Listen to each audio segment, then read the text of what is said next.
అటల్ బిహారీ వాజ్పేయి గారి శత జయంతోత్సవాలు ఏవైతే ఉన్నాయో పెద్ద ఎత్తున చేయాలి అని చెప్పి భారతీయ జనతా పార్టీ ఆంధ్రప్రదేశ్ శాఖ నిర్ణయించడం జరిగింది. దాంట్లో భాగంగా మా పార్టీ ప్రధాన కార్యదర్శి శ్రీ నాగవతు రమేష్ నాయుడు గారిని దాని కన్వీనర్గా పెట్టి ఒక పెద్ద టీంని వేయటం జరిగింది. ఆ టీం అంతా కూడా రాష్ట్ర వ్యాప్తంగా తిరిగి ఇప్పటికే అనేక సన్నాహకాలు చేయడం జరిగింది.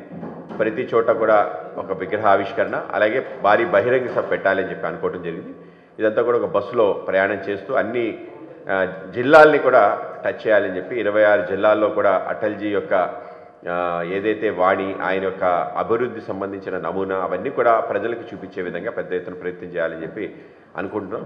ఏదైతే ఇవాళ ఒక కూటమి ప్రభుత్వం ఆంధ్రప్రదేశ్లో నడుస్తుందో ఈ కూటమి ప్రభుత్వం ఈ విధంగా ఏర్పడడానికి ఈ విధంగా రాష్ట్రానికి సంబంధించిన గతంలో ఉమ్మడి ఆంధ్రప్రదేశ్లో కూడా ఒక అద్భుతమైన పరిపాలన అందించి అనేక రకాల ఏవైతే సౌకర్యాలు కల్పించి ఏదైతే ఐటీ సంబంధించిన రెవల్యూషన్ రావడానికి అలాగే దాని తర్వాత ఔటర్ రింగ్ రోడ్ కానీ మొత్తం రాష్ట్ర వ్యాప్తంగా SCZలు కానీ ఇవన్నీ రావడానికి ఆ రోజు అటల్ బిహారీ వాజ్పేయి గారు మన నారా చంద్రబాబు నాయుడు గారి యొక్క కాంబినేషన్లో ఆ విధంగా జరగటం జరిగింది. ఆ రోజు ఎన్డీఏకి కన్వీనర్గా చంద్రబాబు నాయుడు గారు ఉన్నారు. ఆ విధంగా ఎప్పుడెప్పుడు భారతీయ జనతా పార్టీ టీడీపీ కలిసి ప్రయాణం చేస్తుంది, అప్పుడప్పుడు అధికారంలో కూడా రావటం జరిగింది. కనుక ఈ కోయిలిషన్ పాలిటిక్స్లో అందరినీ కలుపుకొని ఏ విధంగా వెళ్ళాలి అనే దానికి కూడా అటల్ బిహారీ వాజ్పేయి గారు మనకి ఒక ఉదాహరణగా ఉంటారు. కనుక రాష్ట్రంలో ఇవాళ ఒక కూటమి ప్రభుత్వం ప్రజల యొక్క విశ్వాసాన్ని నమ్మకాన్ని చూరుకొని అత్యధిక మెజార్టీతో ఇవాళ పరిపాలన కొనసాగుతుంది. ఈ యొక్క పరిపాలన సుమారు 19 నెలలు పూర్తయింది. ఈ యొక్క పరిపాలన సంబంధించి అనేక అంశాలు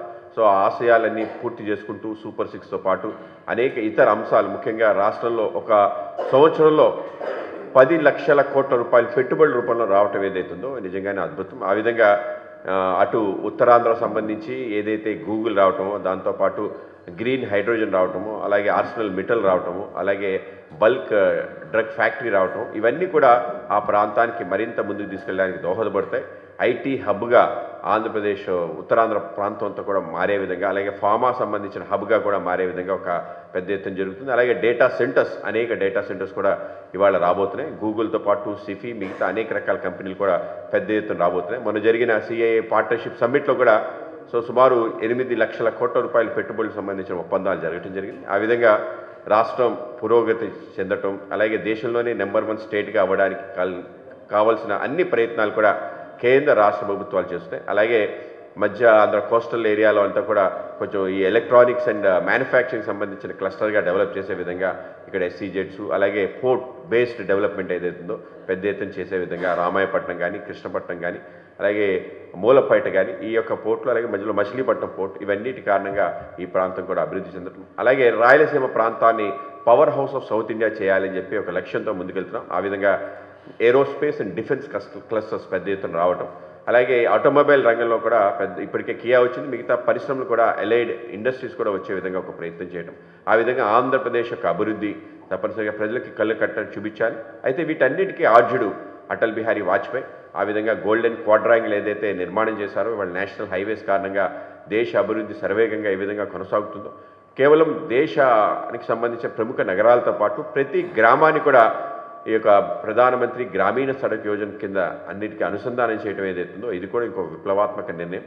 దీంతోపాటు కిసాన్ క్రెడిట్ కార్డ్ అలాగే టెలికాం అండ్ గ్యాస్ సంబంధించిన రెగ్యులేషన్ పూర్తి స్థాయిలో తీసి ఆన్ డిమాండ్ ఎవరికి కావాలంటే వాళ్ళకి ఇచ్చే విధంగా ఇవాళ టెలికాం ఇంత చీప్గా ఉండడానికి ప్రపంచంలోనే అతి చౌక్ టెలికాం రేట్స్ ఏ దేశంలో ఉన్నాయంటే అది ఆంధ్రప్రదేశ్లో భారతదేశంలో ఉన్నాయి. ఆ విధంగా ఈ యొక్క విప్లవానికి కారణమైన అటల్ బిహారీ వాజ్పేయి గారి యొక్క సెంటినరీ పెద్ద ఎత్తున అందరికీ గుర్తుండిపోయే విధంగా అందరికీ కూడా స్మరణకు వచ్చే విధంగా ఉండాలని చెప్పి ఈ విధంగా మేము ఏర్పాటు చేస్తున్నాం. దానికి సంబంధించి ఆంధ్రప్రదేశ్ భారతీయ జనతా పార్టీ ఆఫీస్లో ఇవాళ వార్ రూమ్ ఓపెన్ చేసుకోవడం జరిగింది. ఇక్కడి నుంచి 20 ప్రాంతాలకు సంబంధించిన అక్కడ సమావేశం అలాగే అతిథుల్ని కోఆర్డినేట్ చేయడం అలాగే సభకు సంబంధించిన ఏర్పాట్లు అవన్నీ కూడా కోఆర్డినేట్ చేయడానికి ఇక్కడ ఒక వార్ రూమ్ని వాళ్ళు ఓపెన్ చేయడం జరిగింది. ఈ వార్ రూమ్ ఆధ్వర్యంలో అన్ని రకాల పనులు ఇక్కడి నుంచే కొనసాగుతాయి. ఆ విధంగా బస్సు సంబంధించిన ఎక్కడ వెళ్తుంది ఏమిటి అలాగే ఎంతమంది కార్యకర్తలు దాంట్లో ఉన్నారు ఇటువంటి విషయాలతో పాటు అక్కడ సభ సంబంధించిన ఏర్పాట్ల విషయం కూడా ఇక్కడి నుంచే చూడటం అలాగే మనకి అనేక మంది గెస్టులు మేము పిలవాలని చెప్పి అనుకున్నాం. ఆ విధంగా మోహన్ యాదవ్ గారు మన మధ్యప్రదేశ్ సీఎం గారిని ఇప్పటికే కలవటం జరిగింది. రేపు 11వ తారీఖు ఇనాగ్రేషన్ రావాలని చెప్పి అలాగే శివరాజ్ సింగ్ చౌహాన్ గారిని అలాగే విష్ణుదేవ్ సహాయ్ గారిని అలాగే మన ఒరిస్సా సీఎం గారిని, వీళ్ళతో పాటు కిషన్ రెడ్డి గారు, అలాగే బండి సంజయ్ గారు, వీళ్ళందరినీ కూడా పిలవటం, అలాగే రాష్ట్రంలోనే మంత్రులందరినీ కూడా దీంట్లో భాగస్వాములు చేసే విధంగా ఒక ప్రయత్నం. జిల్లా మంత్రులందరూ కూడా ఏ జిల్లాకు ఆ జిల్లా వాళ్ళు దాంట్లో ముఖ్య అతిథులుగా పాల్గొనే విధంగా ప్రయత్నం చేస్తాం. లోకేష్ గారు, పవన్ కళ్యాణ్ గారు, ముఖ్యమంత్రి గారు కూడా ఒక ప్రధానమైన సభల్లో వాళ్ళు పాల్గొంటారు. అలాగే ముగింపు కార్యక్రమం అమరావతిలో చేద్దాం అనుకున్నాం. అమరావతిలో పెద్ద ఎత్తున చేద్దామని చెప్పి నేను ముఖ్యమంత్రి గారు స్వయంగా చెప్పడం, ఆ విధంగానే అటల్ బిహారీ వాజ్పేయి గారు ఒక స్మృతి వనం కూడా నిర్మాణం చేద్దామని చెప్పడం, ఆ విధంగా నిన్న ముఖ్యమంత్రి గారిని కలిసి ఆ విషయాలన్నీ మాట్లాడితే ఆయన కూడా అటల్ బిహారీ వాజ్పేయి గారు ఆయనకు ఉండే అనుబంధం ఏదైతుందో అందరికీ చెప్పడం జరిగింది. కనుక ఈ అనుబంధం రాబో కాలంలో పెద్ద ఎత్తున రాష్ట్రంలో ఒక మంచి వాతావరణం ఏర్పడడానికి ఉపయోగపడుతుంది. అభివృద్ధి, నమూనా రాజకీయాలు, సుపరిపాలన అంటే ఏమిటి అనేది అటల్జీ, మోడీ గారి ప్రభుత్వాల ద్వారా ప్రజలకి తెలియజేయటం, దాన్ని ఇంకా కొనసాగించే విధంగా ప్రయత్నం జరగడం కోసమే ఈ కార్యక్రమం చేస్తున్నాం. కనుక ఈ కార్యక్రమంలో మీరందరూ పాల్గొనడం, పెద్ద ఎత్తున దీన్ని విజయవంతం చేసేందుకు కృషి చేయాలని చెప్పి అందరినీ కోరుకుంటూ సెలవు తీసుకుంటాం. 11వ తారీఖు ఉదయం ధర్మవరంలో ఈ యొక్క యాత్ర ప్రారంభమవుతుంది. సుమారు 11 గంటలకి అక్కడ విగ్రహావిష్కరణ, తర్వాత బహిరంగ సభ ఉంటుంది. అక్కడి నుంచి 12వ తారీఖు అనంతపురం వెళ్తుంది. అనంతపురం ఉదయం, సాయంకాలం కర్నూలులో ఉంటుంది.